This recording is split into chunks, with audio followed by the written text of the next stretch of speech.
Ah, la belle époque. C'est en lisant les anciens mythes, grecs, nordiques, égyptiens, la Bible et son histoire du paradis d'Éden, mais également la bande dessinée d'Astérix, que je me suis mis à rêver d'un âge d'or, un temps heureux pour l'humanité, où la seule mesure d'une société était la quantité de bonheur. Toutes les traditions anciennes nous parlent de cet âge d'or, et quand on songe à nos ancêtres gaulois, on ne peut s'empêcher de s'imaginer que le niveau de bonheur d'une société n'a rien à voir avec le niveau de développement technologique. Et si cet âge d'or avait vraiment existé? Et si on avait tout simplement oublié la recette? Une recette qui contiendrait à la fois une culture et une philosophie, qui jetterait les bases d'une société dont le but serait l'épanouissement personnel, l'accomplissement de vocations, bref, basée sur l'être humain, plutôt qu'une société dont le but est l'accroissement du PIB, la compétitivité, bref, l'avoir de l'argent. Alors mon but serait de retrouver cette recette afin de rétablir un âge d'or pour l'humanité. Cette recette, c'est la tradition primordiale. Celle-ci a malheureusement été oubliée. Il faut dire aussi que certains ont vraiment fait tout leur possible pour qu'on l'oublie. Heureusement, certains esprits plus vertueux nous ont laissé des traces de cette tradition. Nous allons donc regarder dans toutes les cultures anciennes, du quatre coins du globe, quels sont les symboles et les signes de cette tradition qui semble commune à tous les peuples de la Terre, même si derrière, chaque peuple a pu l'exprimer avec sa propre identité. Parmi les anciens symboles qui semblent nous indiquer que cette tradition fut, au départ, partagée par tous les peuples aux quatre coins de la planète, citons le dragon. Il équipe bien entendu la proue des superbes navires vikings, les dracars ou l'enskip pour les initiés.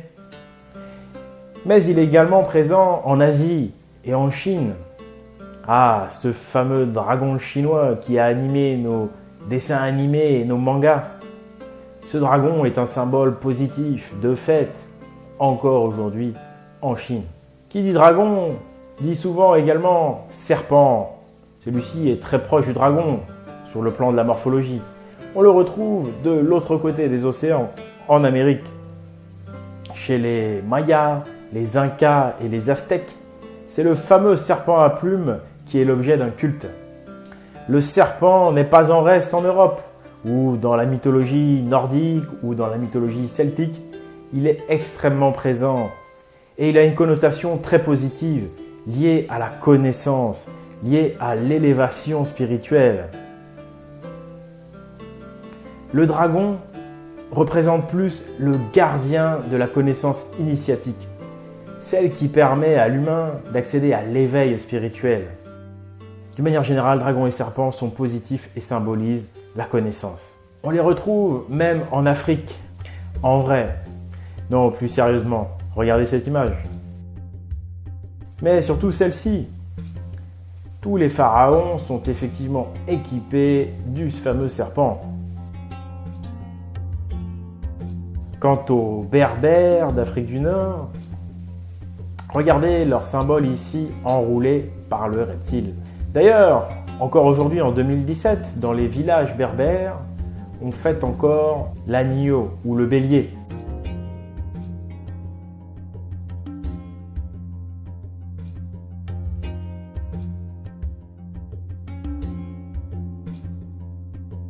Ce symbole que l'on retrouve également chez les Celtes. Le symbole du bélier orne souvent le bouclier de combat. Quant à ce marteau de Thor, il est sans équivoque.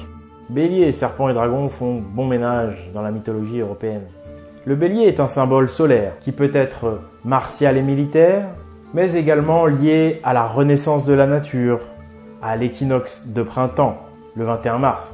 C'est pourquoi d'ailleurs le signe astrologique du bélier démarre au 20 mars. Voilà, ça c'était l'époque traditionnelle pré-chrétienne. On avait donc le serpent et le dragon qui étaient des symboles extrêmement positifs, de connaissance, d'épanouissement personnel.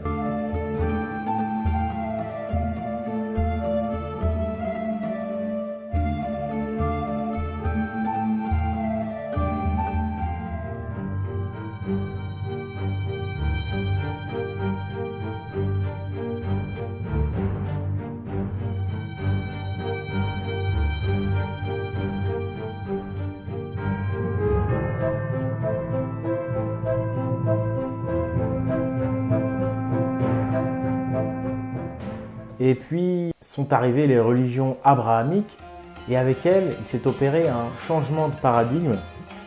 Le serpent est tout à coup devenu un tentateur, c'est devenu le malin, il est devenu négatif.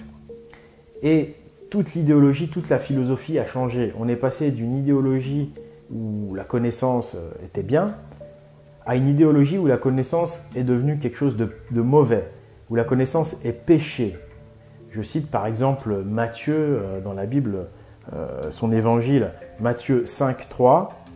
« Heureux les pauvres en esprit ». Vous voyez, il y a un retournement total. Et il est fort bien illustré par le mythe d'Adam et Ève. Donc je rappelle rapidement, on a Adam et Ève qui sont au paradis d'Éden, ils sont vraiment super heureux, etc. Et puis ils sont tentés par le serpent qui leur apporte une pomme. Cette pomme, en réalité, symbolise la connaissance. L'humain se laisse tenter et du coup, à cause apparemment de la connaissance du serpent, il chute. Il chute, il quitte le paradis d'Éden. Donc ce qu'il faut comprendre dans ce mythe, en réalité, c'est que le fameux paradis d'Éden, c'était ni plus ni moins que l'âge d'or. L'humanité était dans l'âge d'or et puis elle a chuté. Donc, et là, dans ce mythe, on nous explique que ce serait à cause du serpent. Voilà. Alors, ce serpent qui était très positif est devenu subitement un ennemi. De même que les anciens dieux, qui sont les porteurs de cette tradition de la connaissance, eh bien, ils sont devenus, dans le paradigme abrahamique, des démons. Toutes ces connaissances traditionnelles, comme par exemple le culte des pierres, des sources et des arbres, ont été interdites. Or, ce culte des pierres, en réalité, avait des vertus thérapeutiques. Oui, thérapeutiques. De même pour les sources, dites guérisseuses, de même pour les arbres. Aujourd'hui, vous allez me dire, mais c'est de la superstition.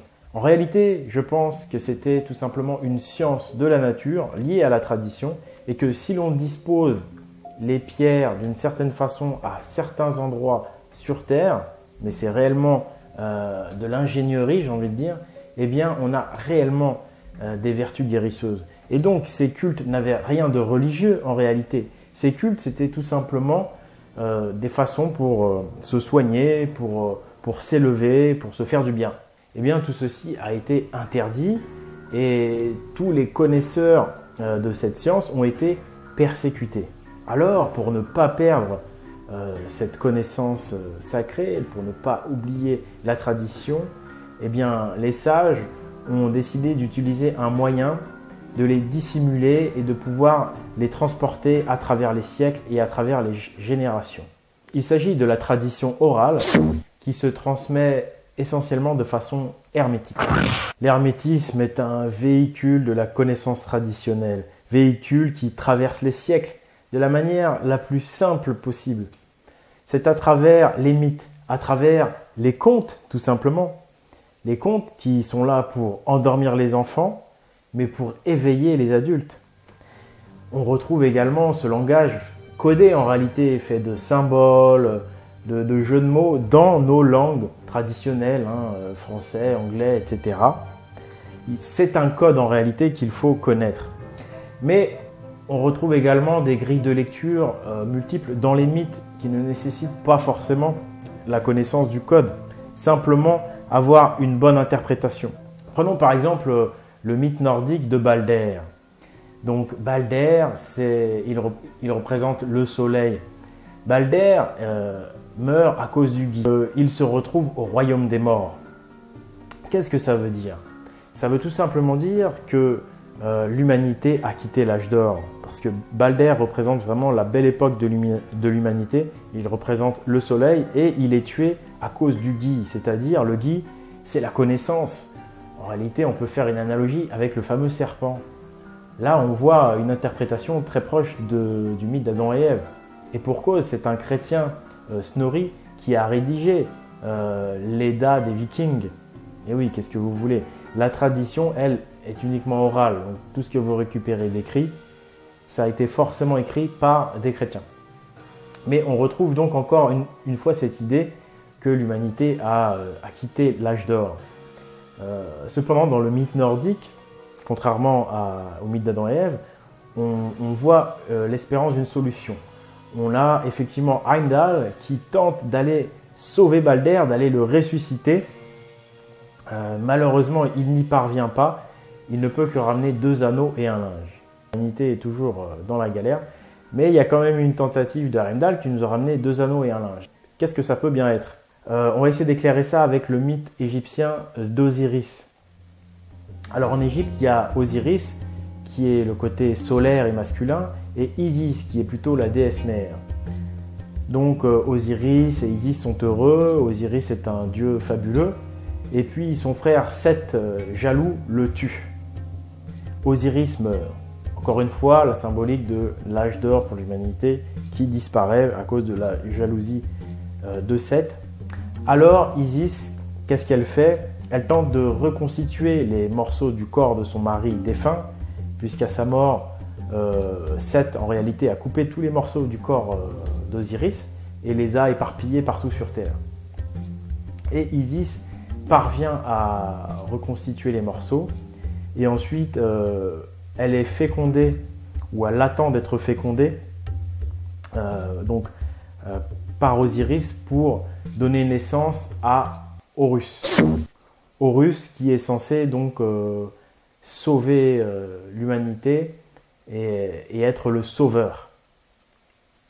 Alors dans ce mythe, encore une fois, il y a cette idée que malgré qu'on a quitté l'âge d'or, on peut essayer de reconstituer, d'y retourner. Donc ça c'est en reconstituant le corps d'Osiris. Qu'est-ce qu'il faut voir dans cette reconstitution d'Osiris? Tout comme dans le fait que Heimdall ramenait 2 anneaux. Eh bien je crois que cela veut dire qu'il faut retrouver la connaissance hermétique. Il faut retrouver la compréhension de la science primordiale. En retrouvant la tradition primordiale, l'humanité peut à nouveau rejoindre un âge d'or. Ça veut dire on a quitté l'âge d'or, mais si on bosse, on peut s'en sortir, on peut le retrouver. Ça, c'est le côté intéressant qu'on retrouve dans les mythes égyptiens et nordiques. On voit d'ailleurs que dans le mythe égyptien, il y a un fils qui peut naître, qui est un sauveur, qui est Horus. Et en fait, là, Horus, on pourrait faire l'analogie avec Jésus. C'est-à-dire l'idée d'un sauveur. Donc cette fois-ci, côté égyptien, il y a 2 explications, enfin, il y a 2 solutions possibles. La solution, reconstituer vous-même le corps d'Osiris, c'est-à-dire en fait récupérer la tradition primordiale, la comprendre afin à nouveau de retrouver l'âge d'or. Mais il y a également le sauveur externe en fait qui serait Horus. Et là on est plus dans une vision chrétienne où en réalité, encore une fois, on nous dit que la connaissance c'est péché et qu'il vaut mieux en fait attendre un sauveur plutôt que par soi-même faire l'effort de reconstituer l'alliance, reconstituer la science sacrée de la tradition primordiale. Donc encore une fois, le mythe égyptien est intéressant parce qu'il est double dans sa solution et d'ailleurs il représente un petit peu l'équilibre entre la vision nordique où c'est à soi-même d'aller faire l'effort de retrouver la tradition et donc le bonheur pour l'humanité et le mythe chrétien qui lui nous dit clairement qu'il faut attendre notre sauveur externe et que nous, on ne peut rien faire, surtout que de toute façon, la connaissance est péché. Alors, quelle philosophie choisissez-vous? Moi, j'ai bien envie de reconstituer le corps d'Osiris. Cette tradition, cette science, on peut également la retrouver dans des symboles, notamment comme l'arbre Yggdrasil de la mythologie nordique. Il existe de nombreuses représentations de cet arbre et de multiples significations. Je vous invite à en chercher et à méditer dessus. Elle regorge vraiment de petits secrets. Et puis, il y a également l'astrologie hermétique, qui est une véritable science. Je devrais presque dire astronomie pour que vous me preniez plus au sérieux. Mais en réalité, l'astrologie à la base était quelque chose d'extrêmement sérieux lié à l'astronomie. Rien à voir avec les charlatanismes qui peuvent exister aujourd'hui. Et puis, il y a bien sûr les écritures sacrées, comme l'écriture runique, ces fameuses runes qui révèlent de nombreux secrets à tous ces adeptes. Voilà, j'espère que je vous aurai donné envie d'en savoir plus, de se prendre à rêver du retour possible d'un âge d'or par nos propres moyens, par nous-mêmes. Si vous avez apprécié, n'oubliez pas de soutenir, hein, comme d'habitude, partage, etc. Et puis, n'oubliez pas également de me suivre sur Facebook. Hein. J'ai maintenant une actualité qui va devenir un petit peu plus vivante. Je commence à me diversifier un petit peu. Mon livre donc est sorti. Vous pouvez également vous y intéresser. Voilà, en tout cas, merci pour votre soutien et croyons dans l'âge d'or. C'est la seule façon de retrouver. Vive les anciens!